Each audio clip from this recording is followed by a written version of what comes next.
Hi everyone, welcome to my channel. Thank you for stopping by. If you hear a jiggling sound, this is this ring I have on. I'm not sure why the stone is moving around this much. But I wanted to speak with you about sometimes the things that we may experience and go through is based on the things that we're doing. You know, I've done a video like this before and I'm going to reiterate it again and say sometimes your problems is not always the devil, but your choices. You know, the devil has no power over us. Satan has no power over us. No one can say the devil made me do it and I just got taken over by the devil. He does not have that power. He has the power to put ideas in your mind and all that, and then you can choose. But nevertheless, it's a choice. You know, if the devil had control, he wouldn't have had to have that conversation with Eve over that fruit. He just would have made her do it. He does not have that control. He has to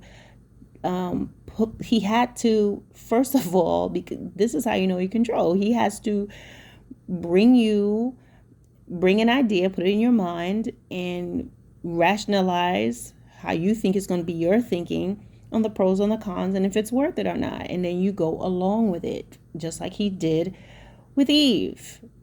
You know, she knew the right thing, but then he's telling her other things, other possibilities and other loopholes and all the stuff that eventually led to her downfall as well as Adam.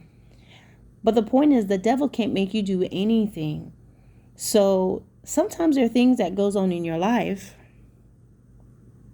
and it's just a result of the things that you did on your own. You created that stuff. There are people that do that. Their life is the way it is because they choose things. They are just prone to being froward. The Bible talks about the froward mouth, the froward heart, and it is a person that is just prone to disobedience and opposition, just doing stuff, making decisions, crooked, spiritual miscreant, just constantly in things.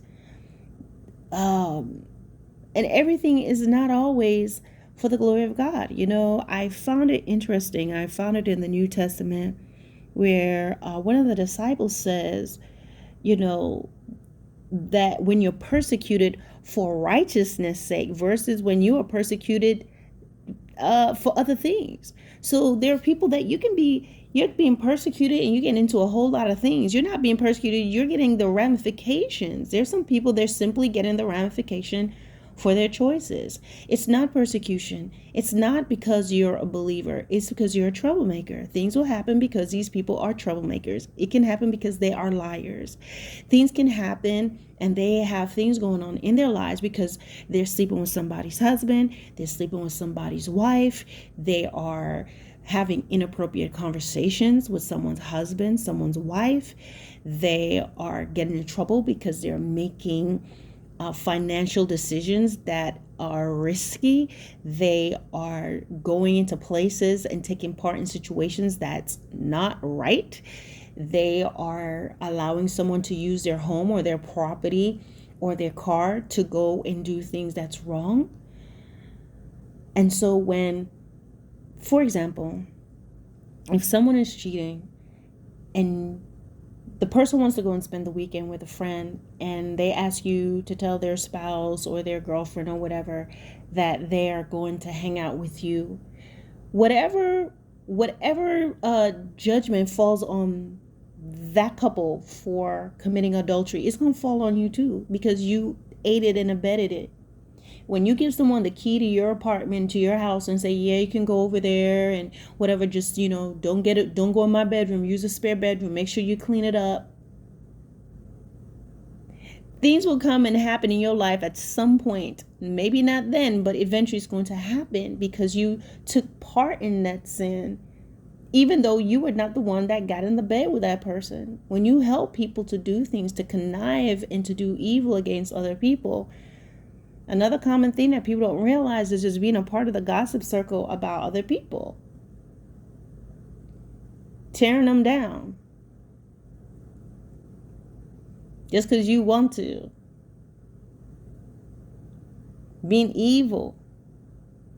And so the thing that happens with that, guys, is sometimes things will begin to take place in your life that you're all of a sudden your name is in the mix and your name is in this and that, and then you'll think, or these individuals will begin to believe that, oh, it's because I'm being persecuted for the Lord. No, you're not. You're being persecuted because you were messy.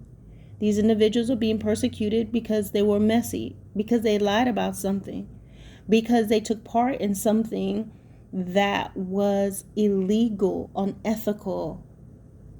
That's why things happen. It's not because you're a believer. There's a difference. And so sometimes it may not be anything illegal, but you find yourself being spiritually dashed all the time, being depleted. Why? The choices you're making. How many speed knots are you going to get in your head before you understand that this situation or this person that you want to be a friend is not a friend? And so sometimes the misery and the things that happens is because of the choices we're making. It has nothing to do with the devil. The devil can't make you do anything. You have to choose to do stuff. Sometimes the devil's minding his own business and you're going to pick up that phone and call somebody. Sometimes people go and they do things because it's too quiet, so they go looking for things. It's too quiet. Nobody's calling you. Nobody's messing with you. Nobody's getting in your DMs, and you get bored, or these individuals get bored and they go looking for trouble. They go searching for things. So it's not always saying. He's not always proposing something. But the Bible speaks about the heart of man being desperately wicked. Who shall know it? And if we don't stick to God and we allow ourselves to, be sort of out of position, you find yourself missing some things, or your mind start going, you know what? I haven't looked over here in a long time. What happened to this person? What happened to that person? I will tell you 2 days ago or something, like an ex from like way back in the day, like blowing up my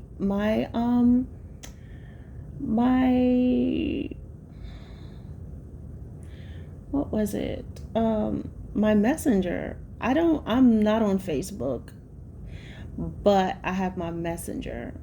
And my messenger, I keep that just because, my son is overseas right now, and that's just one of the ways that I communicate with him. So I keep Messenger for those reasons. Or actually, that's the only reason why I have it. Anywho, apparently somehow he found my information, but then when I looked, I realized we had a mutual friend. So he's like blowing up my phone, like back to back. And what happens if we're not friends, which we're not, the call cannot go through. So then he's just texting me, oh, it's an emergency. And I'm like, can you call me? No. I just don't do that. I don't. And it's not a bad thing. There's not hatred or anything. But when that door is closed, I'm not interested. I'm done. I don't look back. And guys, understand, it's not unforgiveness. It's not bitterness. But, when God moves me away from something, and we're talking about, this is like an old, I'm talking about old ex, like high school or something. And I was like, what is it that you need? What is the emergency? I'm like, I've not spoken to you in over 20 years. What emergency do you have?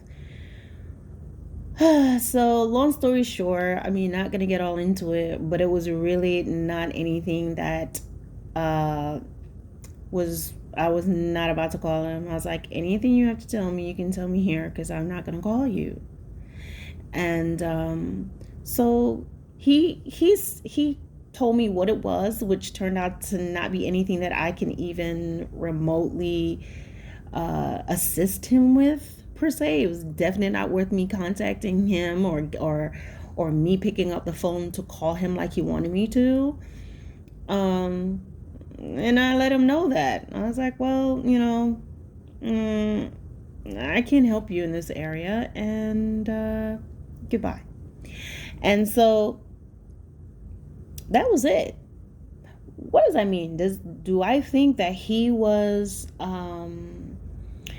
trying to do something? I don't think so. Do I think he's a bad person? Nope, I don't think so. But the thing about it is, I've been pulled away from all of that, and sometimes things can simply be a distraction. I mean, he really wanted me to call him to talk to him, but then I was like, no, anything you have to tell me, you can tell me here. Like, what emergency could be emergent 20 something years later on, 20 plus years. We're talking about maybe 25, 26 years. Actually, guys, it's way more than 25, 26 years. So you can imagine my surprise getting that call or that text, actually. So, and it turns out that it was nothing that I need to pick up the phone about. And so, guys, stuff like that, to me, it's like I am so determined in my life that I'm not going back. I don't. I don't do DMs. We just not gonna have that conversation. And it to me, I could have been like, oh, it's just been so long, it's no big deal. I don't have feelings for this man, which I don't. But I have to think of I never just act on impulse. You know what I mean? I have to think, what is before me? What is this about? And act accordingly. And so, guys, sometimes you have to make a decision on the choices that you're making, not just do stuff, just random stuff. Because sometimes you find yourself being in situations that you really could have avoided had you just taken a moment to not just go, oh, I'm in control of this, and this is no big deal, and oh, there's distance between us, and oh, this and that. You just have to think. Just think of the timing, think of everything that's going on, and what if I just picked up the phone and just called him? Or called him, why? And he was not even asking me, like, hey, can you hit me up on Facebook? Which I wouldn't have done that anyway. He's giving me his cell number to call him. Like, no. So, guys, why must that be that way? It's called being vigilant and diligent. I'm not going to have that conversation. I'm moving ahead. I'm moving forward. You're reaching out to me. What do you want? Tell me what you want. And I'm not being coy, and I'm not being all cutesy wootsy and how you been? What you doing? You beep beep. You beep beep. May I help you? Okay. Goodbye. We're done. You know what I mean? And guys, that's not bitterness. Someone will tell you, you still hurting. I am absolutely not hurting. My heart did not skip a beat or anything of that nature. But guys, I'm keeping my eyes forward. I am not missing out on God for nobody. And guys, it's not that you can't make mistakes. We all can make mistakes. I'm trying to tell you, I believe all of us as believers, because a lot of times the things that what you're going through, we're experiencing it collectively. Sometimes you could get bored. Sometimes you can get tired. Sometimes you're just not doing everything perfectly all the time. But you just have to ask God to help you, that you don't reach a place that you're sinning, okay? And you're not entertaining sin in any way.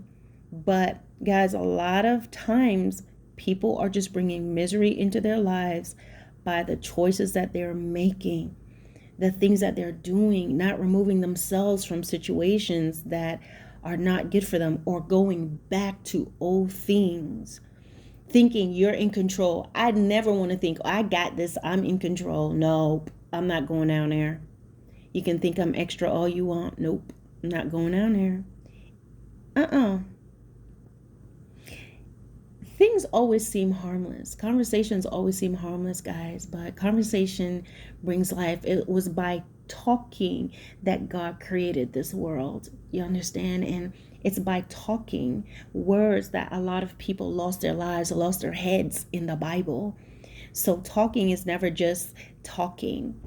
And so I just wanted to just encourage you all today and just give some of you a reality check of understanding that some things that occur in life and some things that people go through and believers can go through and we can go through is because things that we create for ourselves. It has nothing to do with Satan. But some people go looking out there for things in boredom or thinking they can just do something real quick and thinking not using wisdom, keeping themselves in situations that God has shown them, hey, this is not good for you, thinking that they can stop when they are ready, okay? And or doing things that's wrong and illegal, and then being or unethical or immoral, and then wondering, basically playing surprise, like surprise, you don't know you did certain things. This is the repercussions of it. And then they say, I'm being persecuted. No, you're not being persecuted. You're being prosecuted for what you did. There's a difference. Oh, people are coming against me because of this. No, you said this, and now here's the repercussions of it. We have to be able to be honest with our actions and the repercussions of it, so that we can learn from it. And when we learn from it, then we won't keep doing it again. There's so many people who deliberately put themselves in harm's way. They go looking for the devil. The devil is on vacation, which we know he's not, but I'm being facetious here. He's over here minding his own business, and you go knocking, or these individuals go knocking, go looking, and then when everything comes down the hill like an avalanche, they're surprised and saying, I'm being persecuted. Not every believer that said that they're being persecuted for Christ's sake, is it? No, they're getting in trouble because of their unrighteousness. And there's a lot of believers that do that. They get themselves in stuff, and then they're crying wolf and, oh, look, oh, you're being persecuted. No, you're not being persecuted. You got in bed with that man's wife. He caught you, and now you jumping over the fence, booty out. And the church is going to say you're being persecuted? No. You slept with that man's wife. You slept with this woman's husband. There are people who have lost their lives because of things that they've done wrong. And they kept doing it. And then you hear these messages about they'll give you the shirt off their back. That's not what the video showed. Listen, I've seen videos where somebody was being a straight rowdy Rockweiler, okay, and ended up dying. And they're talking about, oh, they will give you the shirt off their backs, and nah, it looks like they were ripping their backs out their shirt, acting crazy, and this happened. Now, I'm not saying that anyone deserved to die, but sometimes people will change the narratives on how things happen. A lot of times for us, if we're not careful, we look at a situation and things that happen. But one thing that the Lord has been showing me lately, and it's been kind of complex, I guess, or sometimes it's hard for me to really wrap my mind around it, certain things that happen. And the Lord was like, Arlene, even though this is a bad situation, you need to look deeper. There's more to this. You may look at the age of the person. You may be really surprised at how things happen to this individual. But a lot of times, certain things happen to people because they continue to do certain things that was dangerous, that was unethical, that was immoral. They continue to take chances, meeting up with people that they didn't know, inviting people in their home that they did not know, continued on a path that even their families may have been warning them about. They may have some close calls in the past, and they continued. And then, as the Bible said, the wages of sin brings death. Something happens, and then we're going, oh my gosh, and we're looking at what happened. We're looking at the age. We're looking at all the stuff. We're hearing that they take the shirts off their backs. And God is like, no, there's more to this story. And I'm not saying that is the case for everyone. Again, I'm not saying that is the case for everyone and every incident. I will say again, I am not saying that is the case for everyone. But when you're looking at things that happen and you're just like in turmoil, like, oh my gosh, before you get to a place that you just want to bottom out and just get weary and discouraged, ask God to show you the reality, because He will explain things to you why certain things are happening. Even if you don't understand it, still, He will still help you. He will still show you the truth. He'll show you the logistics and how things came to be. So what am I saying? There are some individuals, guys, that, and it could be us, we've been there, we've done stuff, right? Where these people are not suffering for righteousness' sakes. They're simply suffering because of their disobedience, because of their defiance, because of a hardened heart, because of poor choices, failing to move and leave when God tells them to leave a situation, going back to situations that God said no, or they didn't wait for God. They just followed what they felt and found themselves being in a snare.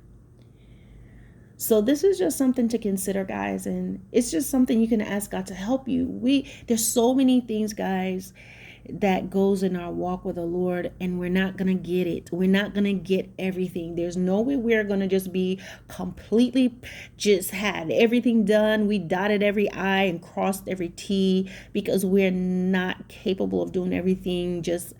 We're not angels of God. But if we are willing to ask Him to help us and to guide us and to accept when we mess up and be like, Lord, help me, please. And we're willing to go through the process, which means there's going to be failure, some bumping, some skinning of the knees. You're going to hurt yourself, but just have that determination that there'll come a time where I'll no longer bump my knees. I'm no longer going to scrape my elbow. I'm going to be fine. I'm no longer going to fall. I'm not going to be trembling. I'm going to be walking straight and running and then leaping over the hills, through the power of God. If you have that desire, you'll see how God will begin to transform you through this power, through His transforming power. It is like the Lord is a superhero, but He's beyond that. And if you think about it, you have to listen to, if you're thinking of the superhero shows that we watched in the past, you need that power to do what you cannot do. And that's what the Holy Spirit does. He'll give you the power and the ability to do what is normally impossible, where you fall short, where you're not perfect, where you're a bit wobbly. If you get plugged into Him, you're going to charge up just right. My phone, there's several outlets in this room. I don't have to think and worry, why is my phone down to 20%? Plug up. If I plugged in this wall, it's going to charge. And that's what we have to do. We have to be plugged into the Lord and be willing to just allow Him to do His perfect work and transform us. But guys, just understand this. It's time to take up accountability for our actions. And it's time to see people for what they are. People that's always getting in trouble all the time and stuff is going on with them. Sometimes, guys, it is not persecution. You joining hands and fasting and praying with, a person that's disobeying God. And then you wonder when you start having demonic dreams and seeing shadows down your hallway, because you're praying with a person that's disobeying God and doing all kinds of stuff, and you did not use wisdom. You just believe them. Some people are in trouble because they put themselves there, and it has nothing to do with God. Some people will blame the devil for everything when they in fact went and contacted the devil, went looking, because it got too boring. Or they feel like it's just too hard for them. So I'm going to go over here and chill for a bit. It reminds me of something my dad told me a long time ago. When my father was younger, he said he'll go to this fence and this gate all the time, and he'll just tease this dog. The dog was chained up. And he'd go to the fence and bother the dog and run up and down the fence. And the dog would just be very irritated because the dog cannot get past the fence. But my father, I think he was very young, might have been 8, would go and just be provoking the dog. And one day he goes and he provokes the dog, and I believe, if I remember, he goes running back and forth, and somehow the dog found a way out. And I want to tell you, my dad was running faster than Usain Bolt. He said that dog chased him down the street. My dad said he was running so fast, it was like all that was touching the ground was like the very tips of his toes. He was running that fast, but he was able to outrun that dog. And honestly, my dad could run pretty fast. I remember seeing my dad running. He can run pretty fast. But what is that? What is the moral of that story? Sometimes people go provoking the devil. They're going outside the hedge of protection and going looking for stuff because you think that gate of grace and, the fence for my dad back then with that dog is what believers do with God's grace and his mercy. So they're messing with the devil. You can't touch me. Going out there doing all types of stuff until one day you realize, hey, this fence has shortened. It has shortened. All right. That's when your grace run out. And that's when things happen. And then people going, oh, I'm being persecuted for the Lord. No, you're being persecuted because you was messing around with a Lorenzo. Okay. So guys, let's just grow together and just realize that whatever our shortcomings are, the Lord is faithful and he's just and he is willing to help us every step of the way. All right, guys.